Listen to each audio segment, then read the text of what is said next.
Hello wives, அனைவருக்கும் வணக்கம். பாக்திகன்ற நகர்ல ஒரு சிறிய கிராமம் இருக்கு. அந்த சிறிய கிராமத்துல ஒரு அழகான குடும்பம் இருக்கு. அந்த குடும்பத்துல ஒரு அப்பா, அம்மா, குல்நாஸ் என்ற ஒரு 12 வயது சிறுமி இருக்காங்க. இப்ப அவங்க அப்பா அம்மா இறைவனிடம் ரொம்ப பக்தி கொண்டவங்க. அதே போல பொதுமக்களுக்கு, அதாவது ஏழை எளிய மக்களுக்கு உதவி செய்யற நல்ல மனப்பான்மை உள்ளவங்க. முக்கியம் பாத்தீங்கன்னா அவங்க எப்பொழுதுமே அவங்களோட பண்டிகை காலங்களிலும் மற்ற காலங்களிலும் ஏழை எளிய மக்களுக்கு உணவளிப்பாங்க. இப்ப பண்டிகை காலம் ஆரம்பிக்குது. இப்ப குல்நாஸோட அப்பா அம்மா சந்தைக்கு போயிட்டு காய்கறி வாங்கிட்டு வரோம் அப்படின்ட்டு சந்தைக்கு போறாங்க. இப்ப சந்தைக்கு போயிட்டு திரும்பி வரும்போது கார் விபத்தாகி ஒரு பெரிய பள்ளத்துல விழுந்து அப்பா அம்மா 2 பேருமே இறந்துடுறாங்க. இப்ப குல்நாஸ் தனித்து விடப்படுறா. குல்நாஸுக்கு மாமாவும் அத்தையும் இருக்காங்க. இப்ப மாமாவும் அத்தையும் குல்நாஸை அழைச்சிட்டு போறாங்க. அதே நேரத்துல குல்நாஸை அவங்க தான் பாத்துக்கிறாங்க. ஆனா குல்நாஸை பாத்துக்கிறதுக்கு அவங்களுக்கு விருப்பமே இல்ல. முக்கிய காரணம் என்னன்னா, குல்நாஸுக்கு 12 வயசு தான் ஆகுது, கல்யாணமும் பண்ணி கொடுக்க முடியாது. இதுக்கு மேல நம்ம தான் வச்சு பாதுகாக்கணும் அப்படின்ட்டு அவங்க கோவப்பட்டு அழைச்சிட்டு போறாங்க. அதே நேரத்துல குல்நாஸோட அத்தை மாமாவுக்கு 3 பெண் குழந்தைகள் இருக்காங்க. ஆனா அவங்க 3 பேரை விட குல்நாஸ் ரொம்பவே அழகா இருப்பா. வீட்டுக்கு வர பல பேரும் குல்நாஸோட அப்பா அம்மா இறந்துட்டாங்க அப்படின்னு பரிதாபப்படுறாங்க. இதுவும் அவங்களுக்கு கோவப்படுத்துது. அதை விட அந்த 3 பெண்களை விட குல்நாஸ் தான் ரொம்ப அழகா இருக்கா. இதனாலேயே அவங்க கோவப்பட்டு இப்ப குல்நாஸுக்கு அதிக வேலை விடுறாங்க. அதே நேரத்துல கொடுமைப்படுத்துறாங்க. எல்லாத்தையும் தாங்கிட்டு நமக்கு வேற யாருமே ஆள் இல்லையா அப்படின்னு குல்நாஸும் அங்கே இருக்கிறா. அதே நேரத்துல குல்நாஸோட மாமாவோட மகள் 3 பேருமே வெளில போக மாட்டாங்க, எந்த ஒரு வேலையும் செய்ய மாட்டாங்க. ஏதாவது ஃபங்க்ஷன் வந்ததுன்னா அழகா ஆடை உடுத்திட்டு வெளில போவாங்க. அதே நேரத்துல வீட்டுல எந்த வேலையும் செய்ய மாட்டாங்க, எல்லாமே குல்நாஸ் தான் பார்த்துப்பா. இப்ப அவங்க வீட்டுல பண்டிகை காலம் நெருங்குது. இப்ப எல்லாருமே நாங்க வெளில போயிட்டு வரோம், அதுக்குள்ள சமைச்சு முடிச்சிரு அப்படின்னு சொல்லிட்டு வெளில போறாங்க. இப்ப குல்நாஸ் என்ன பண்றானா, நம்ம வீட்டுல அப்பா அம்மா இருந்தா ஏழை எளிய மக்களுக்கு உதவி பண்ணுவாங்க, நம்ம ஏதாவது ஏழை எளிய மக்களுக்கு உதவி செய்யணும் அப்படின்ட்டு வேக வேகமா நிறைய சமைக்கிறா. அதுவும் அவங்க வீட்டுல இருந்து அவங்க அப்பா அம்மா வாங்கி வச்சிருந்த அந்த அரிசியவும் அந்த பொருட்களை எடுத்து சமைக்க ஆரம்பிக்கிறா. வேக வேகமா சமைச்சு ஏழை எளிய மக்களுக்கும் பிச்சைக்காரர்களுக்கும் கொடுக்கறதுக்காக வெளில போறா, உணவு கொடுக்குறா. இப்ப உணவு கொஞ்சம் மீந்துருது. சரி என்ன பண்றதுன்னு தெரியாம எடுத்துட்டு வீட்டுக்கே போலாம் அப்படின்ட்டு வீட்டுக்கு வரா. அதே நேரத்துல வர வழியில ஒரு பக்கீரை பாக்குறா, அதாவது ஒரு பிச்சைக்காரரை பாக்குறா. பிச்சைக்காரர், அம்மா அந்த உணவு எனக்கு தரீங்களா அப்படின்னு அவ கேக்குறாரு. இப்ப அவ சந்தோஷமா உங்களுக்காக தான் நான் வச்சிருக்கேன் அப்படின்னு அவ கொடுக்குறா. அந்த உணவை அந்த பக்கீர் சாப்பிடுறாரு.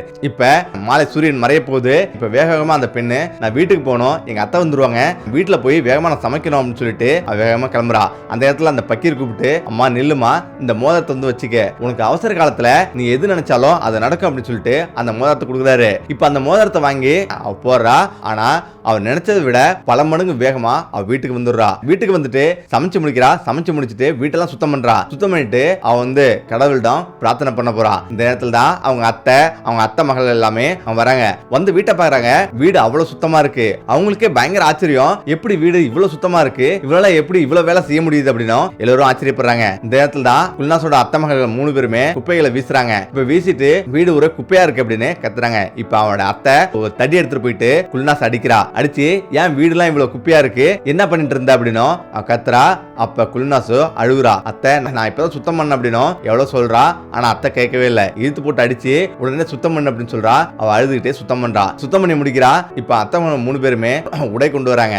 உடை கொண்டு வந்துட்டு, நாளைக்கு பண்டிகை, இந்த 3 ட்ரெஸ்ஸுமே நாங்க உடுத்திட்டு வெளில போனோம், உறவினர்கள் வீட்டுக்கு போனோம், உடனடியாக தச்சுதா அப்படின்னும் குல்நாஸ்ட்டு சொல்றாங்க. ஆனா குல்நாஸ் என்ன சொல்றானா, அது எப்படி ஒரே நாள் தைக்க முடியும், எனக்கு 2-3 நாள் டைம் வேண்டாமா அப்படின்னு குல்நாஸ் கேக்குறா. அதெல்லாம் எனக்கு தெரியாது, இதுவும் விதி, நீ தச்சே ஆகணும் அப்படின்னும் அவங்க சொல்றாங்க. இவ அழுதுகிட்டு சரி அப்படின்னு சொல்லிட்டு அந்த துணியை வாங்கிட்டு போயிட்டு தைக்க ஆரம்பிக்கிறா. அந்த முதல் தண்ணீரா அவ்வளவு அழகா வேகமா தச்சு முடியுது. இது அவளுக்கே ஆச்சரியம் ஊட்டுது. இப்பதான் அவன் நினைக்கிறா, இந்த மோதத்துல ஏதோ சக்தி இருக்கு அப்படின்னு குல்நாஸ் நினைக்கிறா. இப்ப மறுநாள் எழுந்திரிச்சு பாக்குறாங்க. 3 ட்ரெஸ்ஸும் அவ்வளவு அழகா இருக்கு. அதுவும் ராஜா வீட்டு பிள்ளைங்க அணிகிற மாதிரி அவ்வளவு அழகா உடைய தச்சு வச்சிருக்கா. இப்ப இதை பார்த்து அந்த 3 பெண்களுமே அதிர்ச்சி அடைறாங்க, ஆச்சரியம் அடைறாங்க. இப்ப அவன் அத்தை பார்த்து ஆச்சரியமுறா, எப்படி இவ்வளவு சீக்கிரம் தச்சு அப்படின்னும், நான் இரவு முழுவதும் தச்சேன் அத்தை அப்படின்னு குல்நாஸ் சொல்றா. இப்ப மறுநாளாவது அவங்க எல்லாருமே சந்தேகமா இருக்கு. இப்ப அத்தை சொல்றா, நான் பண்டிகைக்காக உறவினர்கள் வீட்டுக்கு போறோம். இப்ப அதுக்குள்ள அங்க ஒரு பெரிய மரம் இருக்கு பத்தியா, அந்த மரத்தை வெட்டி வீட்டுல கொண்டாந்த வையே, இனிமே வீட்டுக்கு அடுப்பு எரியறதுக்கு விறகு அதுதான் அப்படின்னு சொல்லிட்டு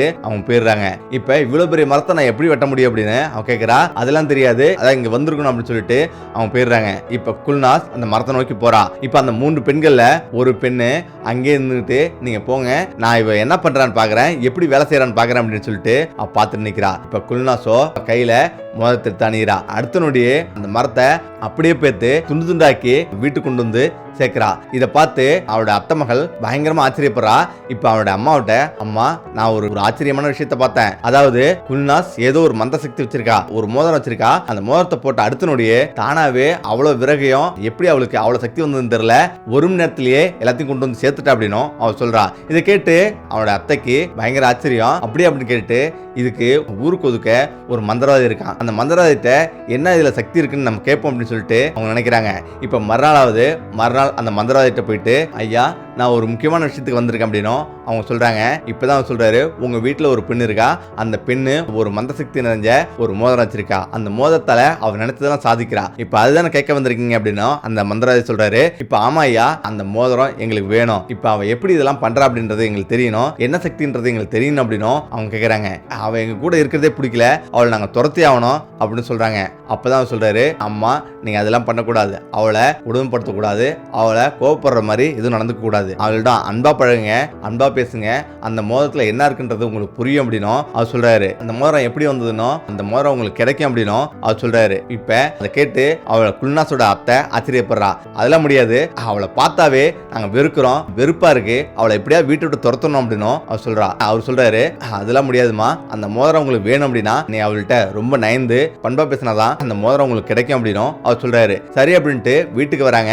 வீட்டுக்கு வந்துட்டு குல்நாஸிடம், அம்மா எங்களை மன்னிச்சிருங்க, நான் உன்னை ரொம்ப கஷ்டப்படுத்திட்டேன், உண்மையிலேயே இன்னைக்கு ஒரு பெரியவரை பார்த்தேன், அவரு ஏழை எளிய மக்களுக்கும் அனாதை குழந்தைகள்ட்டையும் ரொம்ப பண்பா நடந்துக்கணும், அன்பா நடந்துக்கணும், அப்படி இருந்தா வாழ்க்கை நல்லா இருக்கு அப்படின்னு சொல்லிருக்காரு. இதுக்கு மேல நான் உங்களுக்கு எந்த ஒரு துன்பமும் செய்ய மாட்டேன், இதுக்கு மேல நீ என்னுடைய மகள் அப்படின்னு சொல்லிட்டு அவளோட அத்தை மன்னிப்பு கேட்கிறா. குல்நாஸும் ரொம்ப சந்தோஷமாகறா. இப்ப மறுநாள் விடியுது. விடிஞ்சோடனே இப்ப குல்நாஸோட அத்தை சொல்றா, இது மாதிரி ஒரு 100-200 பேருக்கு உணவு சமைக்கணும், இப்ப அதுக்கு நீ தான் உதவி பண்ணணும், நீ தான் உணவு சமைக்கணும், அதை எப்படியா செஞ்சு கொடு அப்படின்னு அத்தை சொல்றா. இப்ப குல்நாஸும் சரிமா அப்படின்னு சொல்லிட்டு வீட்டை விட்டு வேகமா நடந்து போறா. இப்ப பின்னாடியே அந்த 4 பேரும் பின்னாடியே போறாங்க. அவ என்னதான் பண்றான்றத பாக்கிறதுக்காக அவ போறாங்க. ஒரு ஆத்த கடந்து வேகமா போறா. இப்ப இவங்களுக்கு அதுக்கு மேல எதுவுமே தெரியல. அந்த 3 பேருக்கும் ஒரே ஆச்சரியம், எங்க போனா என்ன பண்ணான்னு தெரியல. அந்த 4 பெண்களுமே திரும்பி வராங்க. இப்ப வந்து பார்த்தா அவங்க வீடு நிறைய ஒரு 10-20 பெண்கள் சமைச்சிட்டு இருக்காங்க. குல்சானும் அவங்க கூட சேர்ந்து சமைக்கிறா. இதை பார்த்து அந்த பெண்களுக்கு பயங்கர ஆச்சரியம், யாருங்க ஏன் சமைக்கிறாங்க அப்படின்னும் அவங்கள்ட்ட போய் கேட்கறாங்க. அப்ப அவங்க சொல்றாங்க, நாங்கெல்லாம் பக்கத்து கிராமத்தை சேர்ந்தவங்க, நாங்க இங்க அதாவது ஏழை எளிய மக்களுக்கு இங்க உணவு கொடுக்கறதா இங்க செய்தி கிடைச்சது, அதனால நாங்க வந்து சமைக்கிறோம் அப்படின்னும் அவங்க சொல்றாங்க. இதை கேட்டு அவளுக்கு பயங்கர ஆச்சரியம், என்னதான் நடந்திருக்குன்றது அவங்களுக்கு ஒண்ணுமே புரியல. இப்ப மறுநாளும் மத்த பெண்கள் எல்லாம் வேலை செய்யிட்டு இருக்காங்க. குல்நாஸும் அவர்களோட சமைச்சிட்டு இருக்கா. இப்ப இதை பார்த்து அவளுடைய அத்தைக்கு பயங்கர கோபம் வருது. இப்ப குல்நாஸிடம் அந்த மோதிரம் எங்கன்னு கேக்குறா. எந்த மோதிரமும் எனக்கு தெரியாது அப்படின்னு குல்நாஸ் சொல்றா. உனக்கு தெரியாத மாதிரி நடிக்கிறியா அப்படின்னு சொல்லிட்டு அவ தடியை எடுத்து அடிக்கிறா. அவ ரொம்ப அழுதுட்டு வீட்டுக்கு வந்துடுறா. இப்ப இரவாவது படுத்து தூங்கிட்டு காலைல எழுந்திருக்கிறா. இப்ப மரம் எழுந்திரிச்ச பிறகு அவ ரொம்ப சோகமா அந்த வீட்டுல இருந்து கொஞ்சம் தூரத்துல ஒரு மரம் இருக்கு, அந்த மரத்தடியில உட்கார்றா. இப்ப திடீர்னு ஒரு பறவை கால் அடிபட்டு மேலிருந்து கீழே விழுது.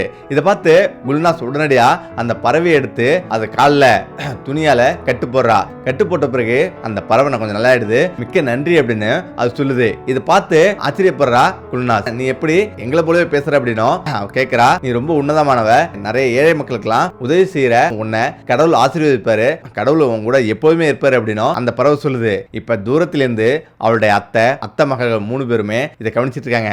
இப்ப அத்தை அங்கிருந்து கோபமா வரா. நான் அந்த மோதிரத்தை கொடுன்னு கேட்டிருக்கிறேன், நீ இந்த பறவையிடம் பேசிட்டு இருக்கியா, இந்த மோதிரத்தோட சக்தியால தான் இந்த பறவையிடம் பேசுற அப்படின்னும் அவளை திரும்பவும் அடிக்கிறா. ஒரு பெரிய கயிறு இருந்து கழுத்துல மாட்டி இழுக்கிறா. மீண்டும் அடிச்சு கேட்கிறா, மோதிரம் என்கிட்ட இல்ல அப்படின்னும் குல்சான் சொல்றா. இப்ப அந்த பறவை அங்கிருந்து பறந்து நேரம் வருது. இப்ப வந்துட்டு, நீங்க ஏன் இந்த பெண்ணை இவ்வளவு குடும்பம் பண்றீங்க, இதுக்கெல்லாம் நீங்க பதில் சொல்லி ஆகணும், உங்களுக்கு சரியான தண்டனை கடவுள் வழங்குவார் அப்படின்னு அந்த பறவை சொல்லுது. ஏ பறவை, இவ வச்சிருக்கிற இந்த மோதிர சக்தியால் தான் நீ பேசுறியா அப்படின்னும் அவ கோவப்பட்டு கேட்கிறா.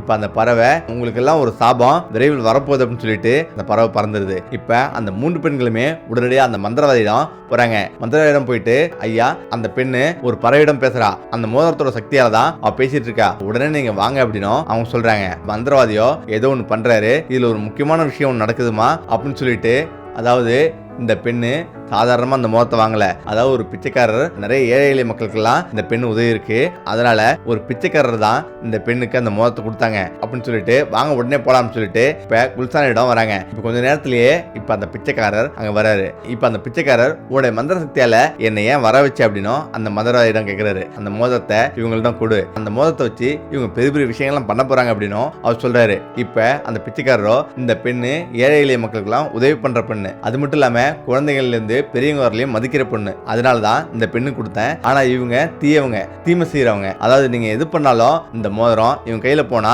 தீய செயல்களுக்கு தான் அது பயன்படும், அதனால கொடுக்க முடியாது அப்படின்னு அவர் சொல்றாரு. இப்ப அந்த மந்திரவாதி சொல்றான், இந்த பயனற்ற சொல்லலாம் எனக்கு கேட்கறதுக்கு நேரம் இல்ல, சீக்கிரம் அந்த மோதத்தை கொடு அப்படின்னும் அவன் சொல்றான். அப்படி கொடுக்கலன்னா உன்னையும் இந்த பெண்ணையும் ஒரு நாயாக்குவோம் அப்படின்னும் அந்த மந்திரவாதி சொல்றான். 3-4 பெண்களுமே சிரிக்கிறாங்க. இப்ப அந்த வயதானவரோ நல்லவங்களுக்கு தான் இந்த பூமியில இடம், அநியாயம் செய்யறவங்களுக்கு இந்த பூமியில இடம் இல்லை அப்படின்னு சொல்லிட்டு இந்த நிமிஷம் உங்க கால்களை பாருன்னு சொல்றாரு. அவங்க கால்கள் கொஞ்சம் கொஞ்சமா மாறிட்டே வருது. அதாவது அந்த மந்திரவாதி மற்ற 4 பெண்களுமே பிச்சுகளா மாறுறாங்க, நாய்களா மாறுறாங்க.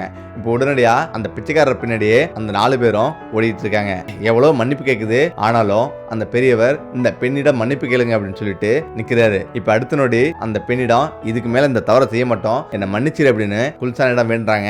இப்ப குல்சான் நான் மன்னிச்சிட்டேன், முடிஞ்ச வரை பொதுமக்களுக்கு நல்லது செய்யுங்க அப்படின்னு சொல்றா. இப்ப அந்த 4 பெண்களுமே மனிதர்களா மாறுறாங்க. அதுக்கு பிறகு அந்த 4 பெண்களுமே ஏழை எளிய மக்களுக்கு உதவி செய்யறதுலயும் கடவுளிடம் பிரார்த்தனை பண்றதுலயும் நாட்களை ஓட்டுறாங்க. ஓகே நண்பர்களே, இந்த வீடியோ எப்படி செய்யுங்க, மீண்டும் அடுத்து சந்திப்போம். நன்றி, வணக்கம்.